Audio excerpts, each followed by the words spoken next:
Gold, trusted gold buyers. మీరు తాకట్టు పెట్టిన బంగారాన్ని విడిపించి ఈ రోజు ఉన్న మార్కెట్ ధరకు కొనబడను. సార్ అక్కడ ఒకటి పెట్టండి. ఇంకోటి, మా ఇద్దరినున్న ప్రైవేట్ వీడియోస్ తీసి నా హస్బెండ్ పంపాడని ఆమెకు ఎలిగేషన్ పెట్టింది. వాళ్ళ హస్బెండే స్టేట్మెంట్ ఇచ్చారండి. నాకు ఎటువంటి వీడియోలు రాలేదు, ఎటువంటి మెసేజ్లు రాలేదు. కానీ మరి ఇంకొక వ్యక్తి నా ఫోన్లో స్క్రీన్ షాట్ తీసుకొని ఉన్నాడని ఆయన కూడా ఎవిడెన్స్ ఇవ్వడానికి వచ్చాడు కదా. ఆయన చూడనే లేదండి, ఈయన తీసుకున్నారని విషయం. విట్నెస్ ఎలా పెట్టారు ఆయనకి? ఇప్పుడు ఏంటంటే అవుతుందండి, ఎఫ్ఐఆర్ అన్నది ఒక information, that is not a investigation. Ipso fact అంటారు. ఇన్వెస్టిగేషన్ ఎప్పుడు అవుతుందండి? పోలీసు వాళ్ళు చేస్తే. మీరు ఇందాక అన్నట్టుగా LW1 ఎవరైతే కంప్లైంట్ ఉన్నారో ఆవిడ స్టేట్మెంట్ తీసుకున్నంత వరకు ఈ కంప్లైంట్ మీద ఏమీ యాక్షన్ తీసుకోవడానికి లేదు. వితిన్ 24 అవర్స్లోనే వాళ్ళు తీసుకోవాలి. 4 డేస్ గ్యాప్ వచ్చింది. 4 డేస్ గ్యాప్ వచ్చింది. ఆ 4 డేస్ గ్యాప్లో ఈ స్టోరీ పైకి వెళ్ళిపోయి ఇదంతా గాలివానలాగా అయిపోయి ఆవిడకి బాధితురాలు అయిపోయింది, ఈయన మరికొంచెం బాధితుడు అయిపోయాడు.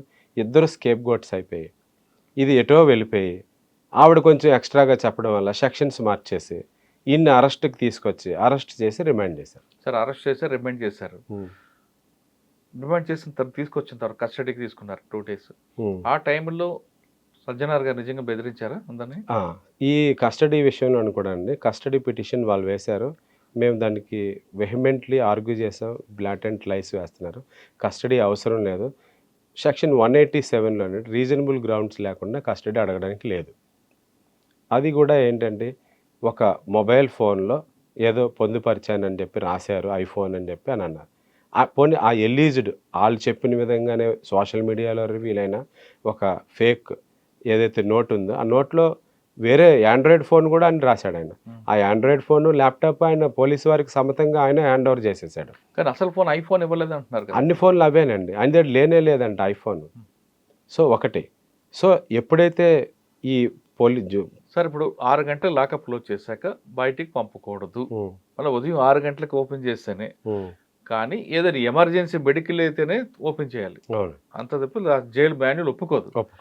మరి ఉదయ కృష్ణారెడ్డికి 6 గంటల తర్వాత లాకప్ ఓపెన్ తెచ్చారా, లేదు ఇన్ని ముందే కస్టడీ పిటిషన్ వస్తుంది కాబట్టి దాని లోపల ఎందుకు పెట్టడం అని బయట పెట్టారా? ఉదయ కృష్ణారెడ్డి మీరు చెప్పుంటారు కదా. ఇప్పుడు ఒకటండి, జడ్జి గారు బెయిల్ ఆర్డర్ ఇచ్చిందే సాయంత్రం 5:30-6 గంటల తర్వాత ఇచ్చారు. అటువంటప్పుడు ఇక్కడ జైల్లో ఉన్న సూపరింటెండెంట్ గారికి ఎలా తెలుస్తుందండి ఆర్డర్? జైలు ఆయన తెలియడం కాదు, ఉదయ కృష్ణారెడ్డి గారు మీరు మాట్లాడి ఉంటారు కదా బయటకు. ఆయన లోనే ఉన్నాడండి. ఆయన ఇప్పుడు కాదండి, కస్టడీకి ముందు రోజు. కస్టడీ ముందు రోజే బ్యారెక్లోకి పంపించేశారంట. ఆయన పంపించి కానీ మళ్ళీ తీసుకొచ్చారా? ఒకటండి, మీరు అడిగిన క్వశ్చన్లో ఒక సస్పీషియస్గా నేను కూడా థింక్ చేయాల్సి వస్తుంది. ఎలా అంటేనండి, ఇప్పుడు ఉదయ కృష్ణారెడ్డికి ఆర్డర్ డిస్మిస్ అవుతుందా, ఫేవరబుల్గా వీళ్ళకి కస్టడీ ఇస్తారా లేదనేది సూపరింటెండెంట్కి ఎలా తెలిసి బయట ఉంచగలరండి? ఆయన సూపర్ మ్యాన్ కాదు. అలా ఉంచారనంటే అది కూడా క్రైమే. అదే లేకపోతే వాళ్ళకి ముందే తెలుసా ఆర్డర్ వస్తుందని? అదే నా క్వశ్చన్. అదే అలాగ ఆప్షనే లేదండి. కానీ ఏంటంటే ఈయన్ని బయటకు తీశారండి, అది ఒక ఇల్లీగల్ ప్రొవిజన్. అది అటువంటి ప్రొవిజన్ లేదు, ఉన్నదేమో నాకు తెలియదు. బట్ నా లైఫ్ టైమ్ ఆఫ్ ఎక్స్పీరియన్స్లో ఇంతవరకు కూడా మేము ఎన్ని రిలీజ్ ఆర్డర్లు 5 o'clock వేసినా కూడా జైలు మాన్యువల్ ఒప్పుకోదండి. అది అదే ఒప్పుకోదు. మరి ఎలా పంపించారు ఇక్కడ? సరే పంపించారు, తీసుకొచ్చారండి లాకప్ నుంచి. నైట్ 8:30-9 o'clock తీసుకొచ్చారండి. తీసుకొచ్చి ఉస్మానియాలో మెడికల్ చేసి అక్కడ ఆర్డర్లో క్లియర్గా రాశారు. వాళ్ళు వేసింది పిటిషన్ దానికోసమే, ఆర్డర్ కూడా దానికోసమే ఇచ్చారు. వేసిన పిటిషన్ దేనికండి? మాకు ఐఫోన్ పలానా సిమ్ కార్డు మాకు రికవరీ కోసం ఇంట్రాగేషన్ చేస్తాం. అక్కడ క్లియర్గా ఆర్డర్లో కూడా రాశారు కోర్టు వారు, ఐఫోన్ సెల్ ఫోన్ రికవరీకి మాత్రమే అని చెప్పి కూడా ఇచ్చారు. పొటెన్సీ టెస్ట్ అని రాశారు. పొటెన్సీ టెస్ట్ ఇందులో అవసరం లేదు. ఈ కేసుకి ప్రూవ్ చేయడానికి కానీ డిస్ప్రూవ్ చేయడానికి కానీ ఈ టెస్ట్ అవసరం లేదు కాబట్టి డిస్మిస్ చేశారండి. ఒక పిటిషన్ డిస్మిస్ చేశారు. వీళ్ళు అడిగిన 7 daysకి ఈ ఓన్లీ ఐఫోన్ రికవరీ కోసం ఇన్ని డేస్ అవసరం లేదు, ఓన్లీ 2 days ఇచ్చారు. అక్కడ ఏంటంటే ఎప్పుడు నేచురల్గా టైమింగ్స్ రాస్తారు, స్పెసిఫిక్గా 10 to 5 చేయాలని. అందులో టైమింగ్స్ లేకపోవడం వల్ల వీళ్ళు 48 hours కూడా వాడుకుందామని ఆయన్ని ముందు నుంచే బయటకు తీసి ఏం ఇన్ఫ్లుయెన్స్ చేశారో నాకు తెలియదు. తీసిన వాళ్ళని అక్కడ అత్తాపూర్ పోలీస్ స్టేషన్ వారి కస్టడీలో మాత్రమే ఇంట్రాగేట్ చేయాలని ఉంది. అత్తాపూర్ పోలీస్ స్టేషన్ ఎక్కడుందండి? Within the territorial jurisdiction of this honourable court. Attapur police station ఉప్పరపల్లిలో ఉంది. సో అత్తాపూర్లో ఉంది, ఈ కోర్టు ఉప్పరపల్లిలో ఉంది. అక్కడికి తీసుకురాకుండా టాస్క్ ఫోర్స్ ఆఫీస్కి తీసుకొచ్చారు. టాస్క్ ఫోర్స్ ఆఫీస్ ఎక్కడ ఉందండి? ప్యాట్నీలో ఉంది, సికింద్రాబాద్. అది అక్కడ ఏమైనా జరిగింది అనుకోండి, ఎక్కడ కంప్లైంట్ ఇవ్వాలండి మేము? అక్కడ జరిగింది కాబట్టి అక్కడున్న పోలీస్ స్టేషన్లో ఇవ్వాల్సి వస్తుంది ఏమైనా జరిగితే. మేము అమరావతి హైకోర్టు నుంచి రిటర్న్ అవుతా వస్తున్నాం మేము మా కొలీగ్స్. వీళ్ళు ఫోన్ చేశారు, సార్ మీరు రేపు తీసుకొస్తారన్నారు, వీళ్ళు ఈరోజే తీసుకొచ్చేసారు సార్, ఇప్పుడే మాకు తెలిసింది, మేము ఎందుకైనా మంచిదని ఆర్డర్ వచ్చింది కదా అక్కడ వెయిట్ చేస్తున్నాము, వీళ్ళు రాత్రి తీసుకొచ్చారు సార్, టాస్క్ ఫోర్స్ ఆఫీస్లో ఉందని చెప్పేసి అన్నారు. సో మేము కూడా అక్కడ ఆన్ ది వే మధ్యలో ఆగాం టాస్క్ ఫోర్స్ ఆఫీస్ దగ్గర. మేము అడిగాం, కార్డు పంపించాం, ఇదేంటండి ఇక్కడ ఉంచారు, అత్తాపూర్ పోలీస్ ఇది కాదు కదా అని అంటే, అప్పుడు లా నుంచి అధికారులు వచ్చారు. ఒక రిటైర్డ్ ఆయనకి ఎటువంటి అధికారం ఎవరిచ్చారో అడ్రస్ తెలియదు, రిటైర్ అయిపోయిన పోలీస్ ఆఫీసర్. ఓఎస్డీ అడు కదండి, ఓఎస్డీ అటండి, ఏమి ఎప్పుడు ఇచ్చారో తెలియదండి అది. ఆయనకి అడిగితే మీకు చెప్పాల్సిన నెసెసిటీ లేదన్నారు. ఎప్పుడైనా ఒక ఇంట్రాగేషన్ ఆఫీసర్ ఆయన ఐడెంటిటీ కానీ ఆయనకు ఉన్న స్పెసిఫిక్ అథారిటీ కానీ చెప్పి తీరాలండి. అది ఒక కోర్ట్ ఆఫీసర్, మేము కూడా ఒక కోర్ట్ ఆఫీసర్గానే ట్రీట్ చేయాలి. అడ్వకేట్ ప్రొటెక్షన్ యాక్ట్లో సెక్షన్ 6 క్లియర్గా చెప్తుందండి, ఎప్పుడైనా కోర్ట్ ఆఫీసర్గా ఒక advocate any office, any institution, any authority or కోర్ట్కి వచ్చేటప్పుడు ఆ ఇన్స్టిట్యూషన్లో head of the institution or authority ఏ విధమైన రెస్పెక్ట్ ఇస్తారో అదే రెస్పెక్ట్ ఇవ్వాలి. లేకపోతే అది 2 years కన్విక్షన్, పీనల్ సెక్షన్ అండి. మన తెలంగాణ ప్రభుత్వం ద్వారా ఆ advocate protection action bill pass చేశారు. నేను అది కూడా చెప్పాను, మీరు ఇర్రెగ్యులర్గా ఆన్సర్ చేయడానికి ఉండదండి, మేము పద్ధతిగా అడుగుతున్నాం, ఇక్కడికి ఎందుకు తీసుకొచ్చారంటే మీకు చెప్పాల్సిన అవసరం లేదు, ఇది మా ఇంట్రాగేషన్, మీరు ఇంటర్ఫియర్ అవ్వకూడదని అన్నారు. పద్ధతి కాదండి అంటే అప్పుడు డీసీపీ మేడం వచ్చారు. ఆవిడ నాకు తెలిసి ఒక జెన్యూన్ ఆఫీసర్ అండి, రూల్స్ ఫాలో అవుతున్నారు బాగా. లేదండి మీరు అలా చెప్పడానికి లేదని ఆవిడ క్లియర్గా చెప్పారు. సరే ఇది అత్తాపూర్ పోలీస్ ఇక్కడ ఉన్నారు కదా ఎస్ఐ గారు, సో అత్తాపూర్ పోలీస్ అన్నారు కానీ పోలీస్ స్టేషన్ అనలేదు కదా అని అన్నారు. ఓకేనండి, అయితే మీరు ఇలాగా దీన్ని ఇంటర్ప్రిట్ చేస్తే నేను హౌస్ మోషన్ మూవ్ చేసి సూపరింటెండెంట్ గారికి ఫోన్ చేశాం. మేము ఫోన్ చేసి ఇలాగ అంటున్నారని అంటే హౌస్ మోషన్ మూవ్ చేస్తాం, జడ్జి గారి ఇంటికి వెళ్ళి ఆర్డర్లు వైలేట్ చేస్తున్నారు, అక్కడ కాకుండా ఇక్కడ విచారిస్తాం అంటున్నారు, నన్ను కూడా ఎలా చేయటం లేదు. నెక్స్ట్ ఆ గేట్ దగ్గర నుంచి ఆ విసినిటీ 500 meters దూరంలో ఉందండి. ఆయన అరుపులు అరిచినా కూడా ఎవరికి వినిపించదు. అప్పుడు వాళ్ళ మామి గారిని లోనికి పంపితే మామి గారు వెళ్ళారు. ఆయన ఉదయము లేదు నన్ను చుట్టుపక్కల 10-15 మంది పోలీస్ గార్డులు ఉన్నారంట, చాలా ఇబ్బంది పెడుతున్నారు అని అంటే ఆయన వెంటనే వచ్చి బయటికి చెప్తే ఇది పద్ధతి లేదండి, నేను హౌస్ మోషన్ మూవ్ చేస్తానంటే అప్పుడు డీసీపీ గారు చట్టపరంగా అత్తాపూర్ పోలీస్ స్టేషన్కి పంపించారు.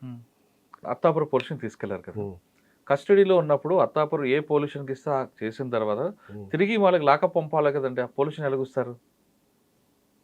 అది ఆ నైట్ అంతా అక్కడే ఇంకొకటి ఉంచకూడదు కదా అంటున్నా. కరెక్ట్.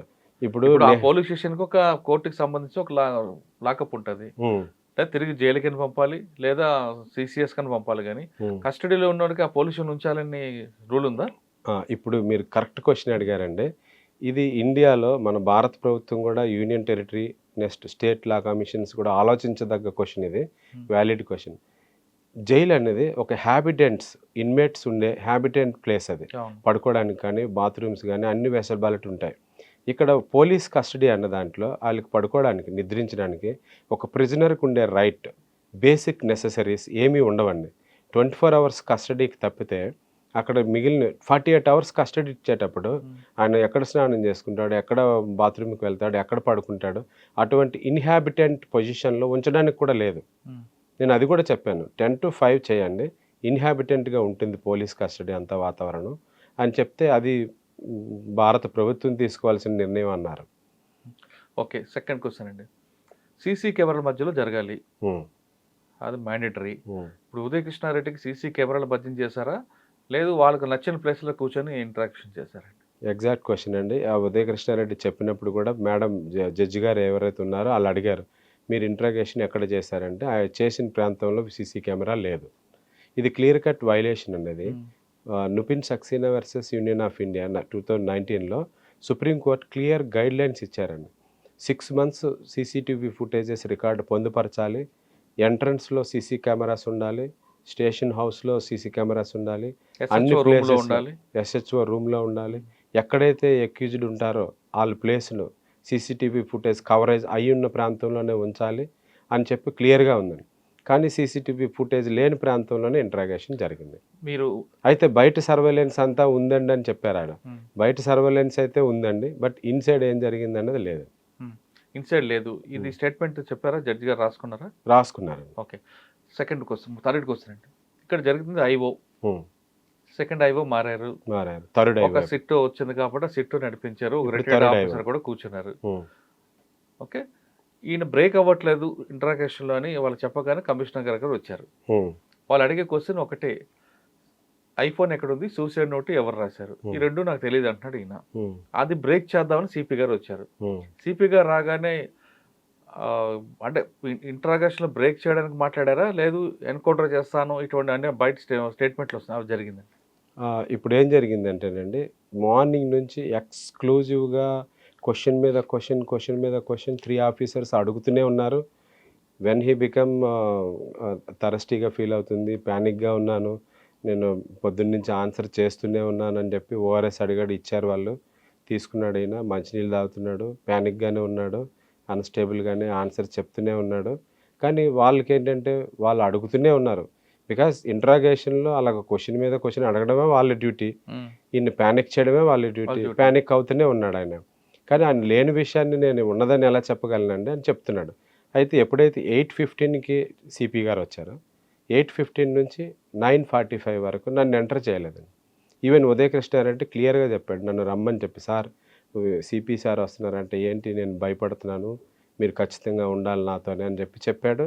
వచ్చినప్పుడు కూడా ఆయన లోనకి పిలిచేటప్పుడు నన్ను పిలిచాడు రమ్మని, నన్ను అలౌ చేయలేదండి. నేను 3 సార్లు 4 సార్లు ఆ డోర్ దగ్గరికి వెళ్ళాను, డోర్ కర్టెన్ కూడా వేసేసారు, నాకు కనిపించిన ఆర్డర్లో లాయర్ సమక్షంలోనే ఉందా లేదా కస్టడీ ఉందండి?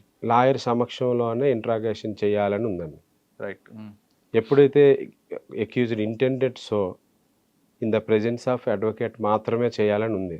ఆయన పిలిచాడు. క్వశ్చన్ అడగలేపారండి సిపి గారికి, ఇది ఏమైనా ఆర్గనైజ్డ్ క్రైమా, ఇది కాన్స్పిరసీ ఉందా, ఎస్ అండి, ఇది అడల్ట్స్ ఇద్దరుని ఏదో జరిగింది, దాన్ని ఇద్దరు కూర్చోబెట్టి మాట్లాడాల్సింది పోయి అంత చిన్న విషయం అండి, క్లియర్ గా చెప్పాలంటే ఎందుకు రప్చర్ చేస్తున్నారని అడిగారు మీరు? అంటే మీరున్న ఇంత బేసిక్ గా మీరున్న సొసైటీ సమాజాన్ని చదవడం అనేది చాలా ఇంపార్టెంట్ అండి.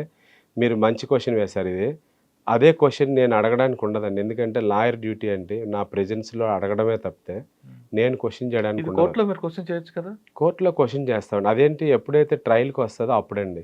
ఈ ట్రయల్లో ఏంటంటే ఇన్వెస్టిగేషన్లో ఎప్పుడైనా వైలేషన్స్ జరిగితేనే కోర్టు ఇంటర్ఫియర్ అవుతుంది తప్పితే ఇన్వెస్టిగేషన్లో కోర్టు దూరదండి. కానీ ఇప్పుడు జరిగింది దీంట్లో వైలేషన్ అవుతుంది. కానీ ఏంటంటే సజ్జనార్ గారికి ఒక ఒపీనియన్ ఉందండి.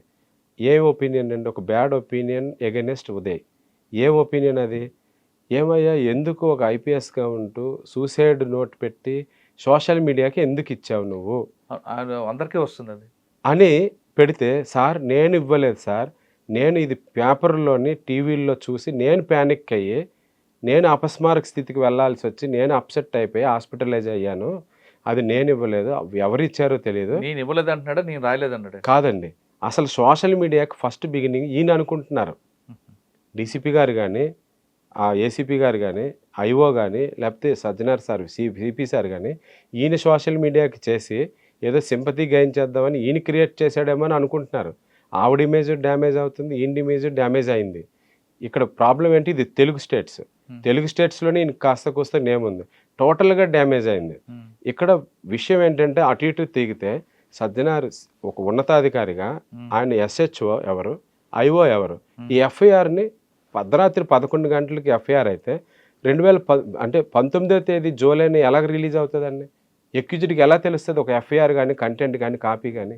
సరే, అది మనం కాస్త పక్కన పెడితే దానివల్ల రిలీజ్ అయిందన్న విషయాన్ని సజ్జనార్ గారు గుర్తించలేకపోతున్నారు. అయితే ఇది చిన్న విషయాన్ని పెద్దది ఎందుకు చేసుకున్నారని ఆయన కూడా అన్నారు. మీరు ఇప్పుడు అడిగారు చూడండి, ఆ క్వశ్చన్కే నేను ఆన్సర్ చేస్తాను. ఇంత చిన్న విషయాన్ని ప్యాసిఫై చేసి క్లోజ్ చేసుకోకుండా దీనివల్ల సొసైటీకి ఏంటి బెనిఫిట్, ఎస్ అదే మాట సజ్జనార్ సార్ కూడా చెప్పారు సార్. సజ్జనార్ గారు ఎన్కౌంటర్ చేస్తా అన్నారా లేదండి? సో నాకు 8:15 నుంచి 9:45 వరకు లోన్కి అలౌ చేయలేదండి. మధ్యలో నేను అలౌ అయ్యాను. ఎప్పుడైతే మళ్ళీ వాళ్ళ మామయ్యని వాళ్ళ తమ్ముడిని పిలిపించారండి, అప్పుడు నాకు 45 మినిట్స్ లోన్కి ఎంట్రీ ఇవ్వలేదు. ఆ లోన్కి వెళ్ళేటప్పుడు వాళ్ళ మామయ్యని తమ్ముడిని వీళ్ళిద్దరిని ఇంట్రాగేట్ చేయడానికి మీకేమైనా రైట్ లేదు కదండి, మీరు బయటకు వెళ్ళండి అన్నారు. సో నేను బయటకు వచ్చేసాను. బట్ వాళ్ళు సెక్షన్ 38 ప్రకారంగా వాళ్ళని ఎప్పుడైనా పోలీసు వారు పిలిపించారనుకునే ఎంక్వైరీకి, వాళ్ళు లీగల్ ఎయిడ్లో నన్ను పిలిస్తే నేను వెళ్ళేవాడిని. నా అంతటి నేను వస్తానని చెప్పలేను కదండి, వాళ్ళకి తెలియదు. వాళ్ళు వెళ్ళారు లోనికి.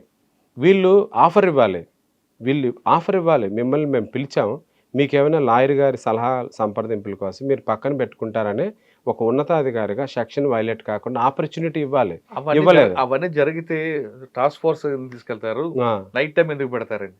అది వాళ్ళు చేసేలా వదిలేయండి. కానీ మీరు అడగచ్చు కదండి, మెయిన్ అక్యూజ్డ్ మీ దృష్టిలో ఉదయకృష్ణారెడ్డి. నేను వినండి, ఇన్వెస్టిగేషన్ని స్టాప్ చేసే అధికారం కానీ కోర్టుకి లేదు. వీళ్ళిద్దరు నిల్చోపెట్టడం తప్పు కదా. నేను అడగడానికి ఉండదండి అక్కడ. That is their violation. That personally they are liable for that. వాళ్ళు లోనకి పిలిచిన తర్వాత నేను బయటకు వచ్చాను. అప్పుడు ఉదయ్ని కూడా పిలిచారు అక్కడ. ఉదయ్ వెళ్ళినప్పుడు నేను వెళ్తానండి, నన్ను పిలిచాడు కదా అంటే నన్ను అలౌ చేయలే, రిస్ట్రిక్ట్ చేశారు నన్ను బయట.